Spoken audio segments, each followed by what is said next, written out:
Happy Sunday, everyone. Welcome to Our Issues Birmingham. I'm Tommy Spina. Needs no introduction, but Rodger Smitherman is my guest. Senator Rodger Smitherman, District 18. That's correct. State senator for that district with the state of Alabama. I want to ask just the broad question. First, how are you doing? I have a saying that I try to live by. What is that? I'm blessed by the best, and I try not to worry about the rest. Oh, that's pretty cool. Well, So how does that translate to Montgomery?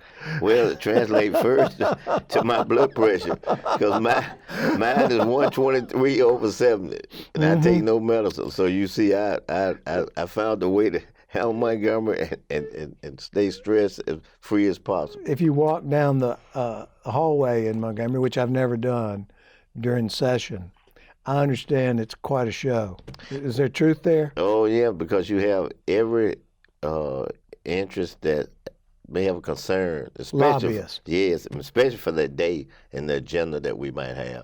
They're going to be there, and they want to share with you the value of their issues and why you ought to support them. But it's multiple people, right? It's multiple people. You can look down the hall. Sometimes in the hall you can have anywhere from 30 to 60 people. And they just hope to be able to get your attention for 30 seconds? Right. Initially, let's try to schedule an appointment. But, because we have so many committee meetings we have to go to, they try to get you right between those committee meetings. And, I get certain points they station out to make sure they know you're coming that way. And so they want to either get on your agenda or either talk to you for a few minutes. A lot of times, they'll just be walking with you down the hall. That's like stalkers. Well, not stalkers, but they're going to walk with you to tell you about the issues and give you information because they know you're headed to another committee meeting. Are they allowed in the chamber? They're not allowed in there? No, they're not allowed in the chamber. In fact, so the hallway is the public area? That's always the public area. And if they want to have an appointment, they can schedule that with your scheduling person and meet you in the office. That's right. If they want to have a engaged conversation with some detail to it. That's correct. We have a little holding area after what the administrative assistant is, so they usually wait there until we get back, or they try to get there around the time they think we're going to get through. So I've known you since you were a bailiff in Jefferson County Court, and then you were a lawyer, and you're still a lawyer, and you're still practicing law, but now you're in the Senate, and you've been there a while. How long have you been in the Senate? I've been in the Senate. This is way. Double digits? 6, going on 7th term. 6th or 7th term. And how long's a term? 4 years. So almost 30 years. No, not quite those many. About 25. 25 years. Yeah. Wow. So I've been practicing law 41 years. So. I tell you what, I've been there long enough that I'm the ranking minority member, and I'm the second ranking member in service in the whole Senate. Wow. Only one other person been there longer than me. And of course, your wife is Judge Carol Smitherman. That's correct. Who's a circuit judge in Jefferson County. That's correct. And you have a daughter, Crystal Smitherman. That's correct. Who just passed the bar and is on the Birmingham City Council. And I'm so happy she passed that bar. I'm so happy. I want you to know, being a lawyer, first I know how hard it is. Well, you know that if we had to take it today, we couldn't pass it. Oh, we couldn't pass it. Not what they have to go through. I agree with you on that. Oh, gosh. Sometimes it's right there next to a root canal. It is. But she's on the city council, and she was appointed January 2nd, I think, or something. It was right in January. And, of course, the challenge was, and I'm so proud of her for that, is that she was her last semester in law school at Alabama. And so that was tough. And then she had to come straight out of that to study for the bar exam while still being the city council person. And while, the people in the district know what she's accomplished. So while she did all those things. And the uniqueness about commitment to public service was that she was taking the bar exam on a Tuesday. That quarterly, they have city council meeting at night at 5:30. She walked straight from the bar exam.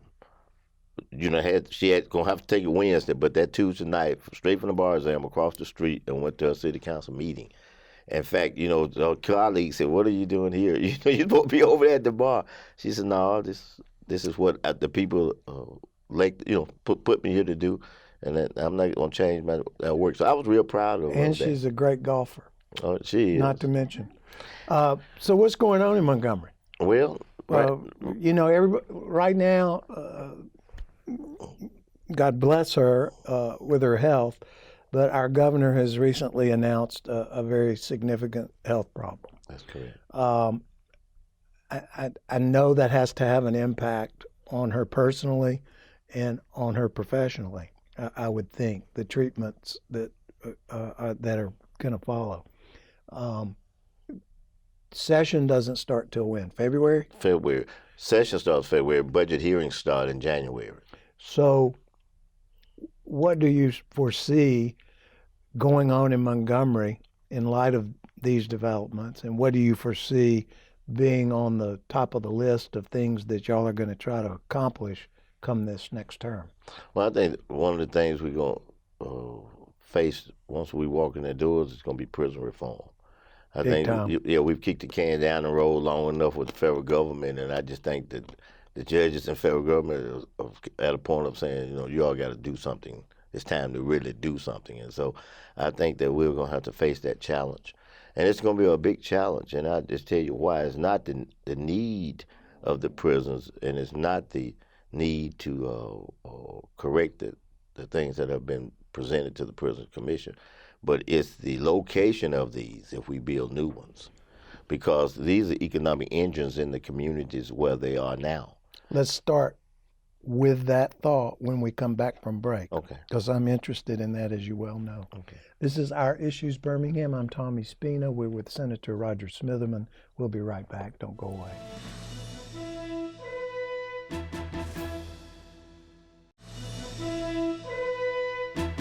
Welcome back to Our Issues Birmingham. I'm talking with Senator Rodger Smitherman. I call him Rodger because I've called him right. Rodger forever. We're lawyers. We know each other that way. And we were talking about the prison population, the prison problem in the state of Alabama, and he made a comment as we went to break about the economic impact of where these prisons are placed.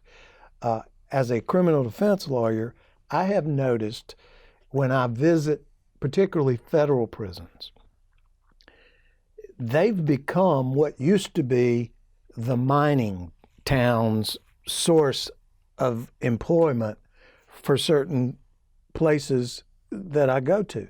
Butner, North Carolina. There's a federal prison complex that's huge. Yazoo City, Mississippi. Mm-hmm. The sock mill place up in DeKalb County or wherever that was is broken. Mm-hmm.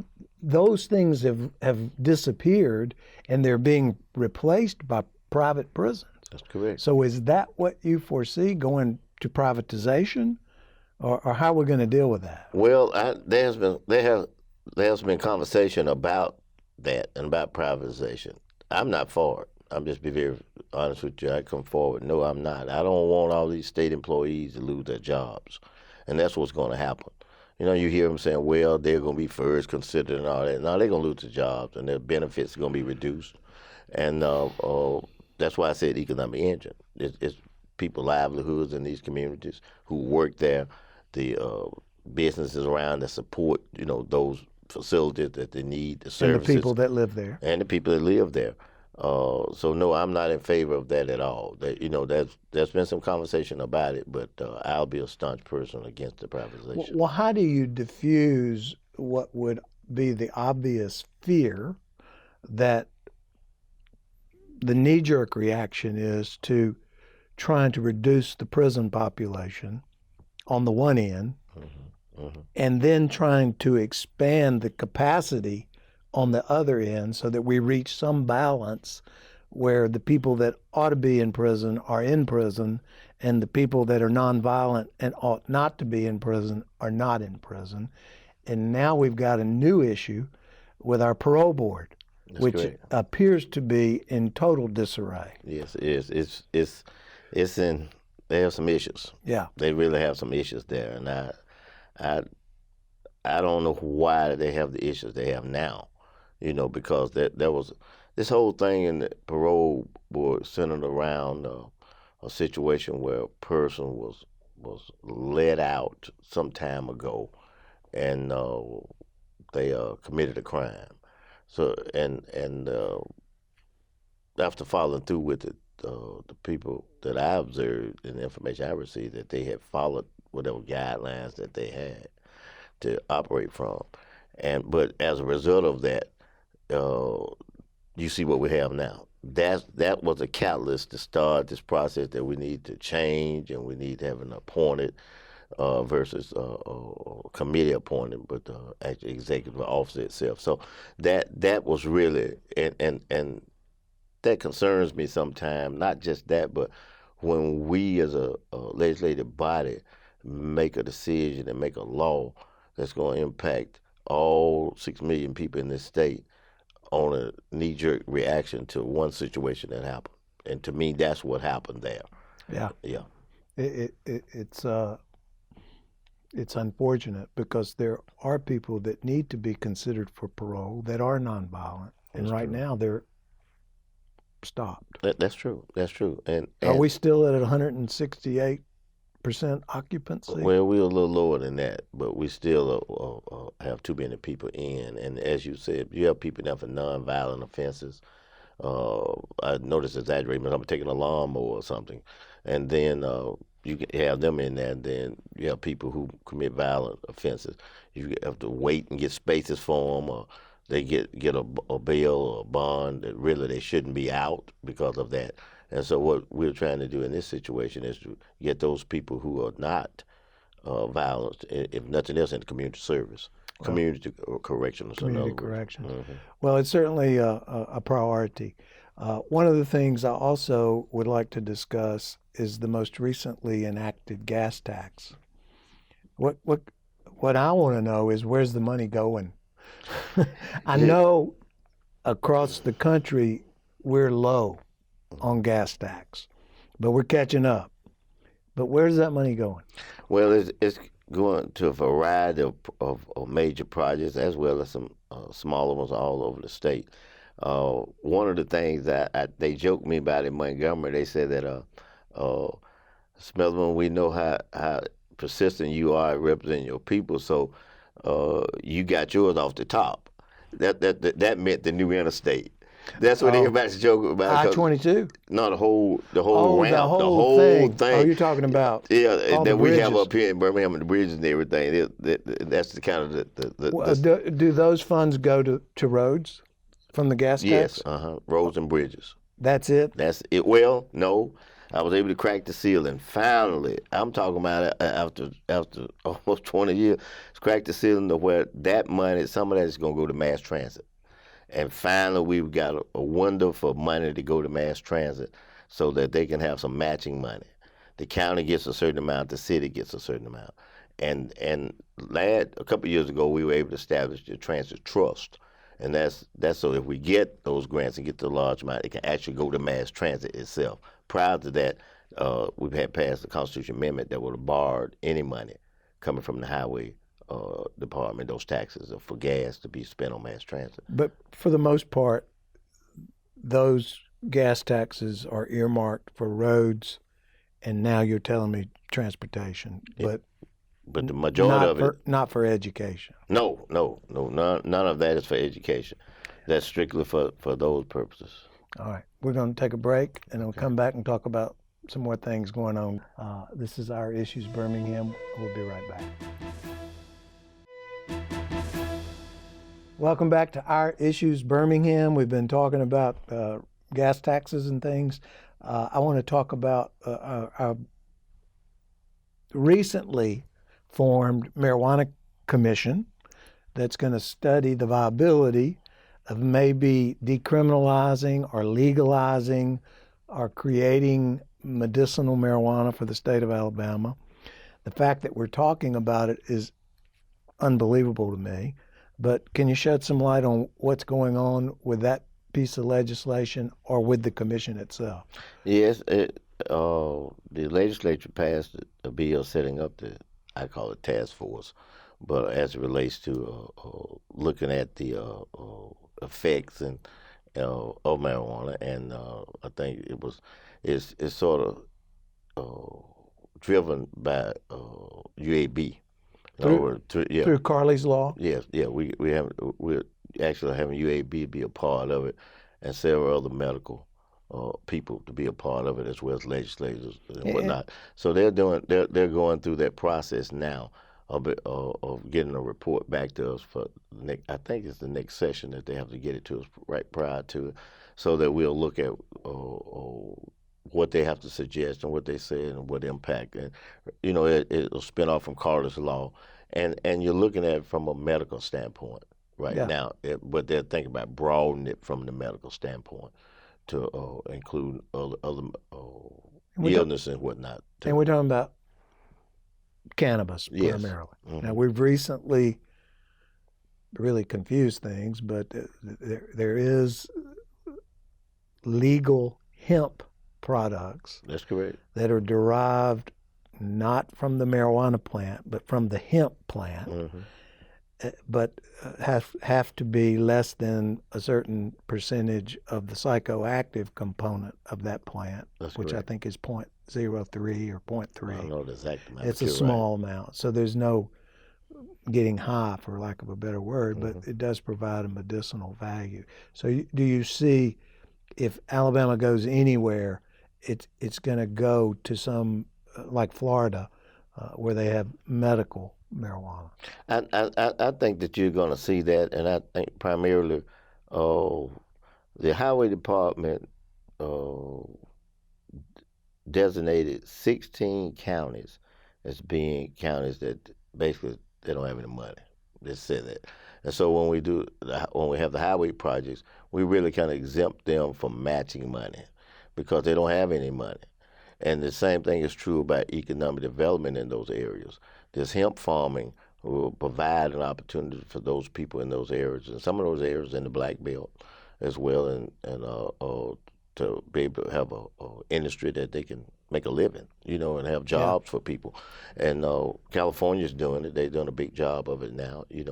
We're talking about hundreds of acres that people are growing this crop and being able to make a decent living for them, the community, and have people to work. So I think that you're going to look at it, you'll see that the legislature may be looking at it from an economic standpoint as well as another tax revenue.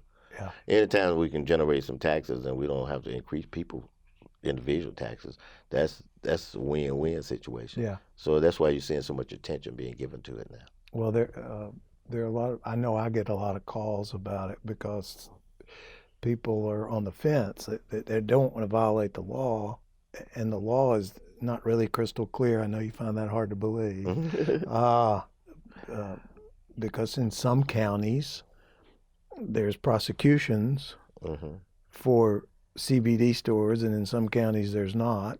Mm-hmm. And there's some district attorneys who are sending out letters that are inconsistent with what the Attorney General has pronounced. So, my other pet peeve about money at the legislature are the methane gas wells that are off the coast of Alabama that you don't see off the coast of Florida.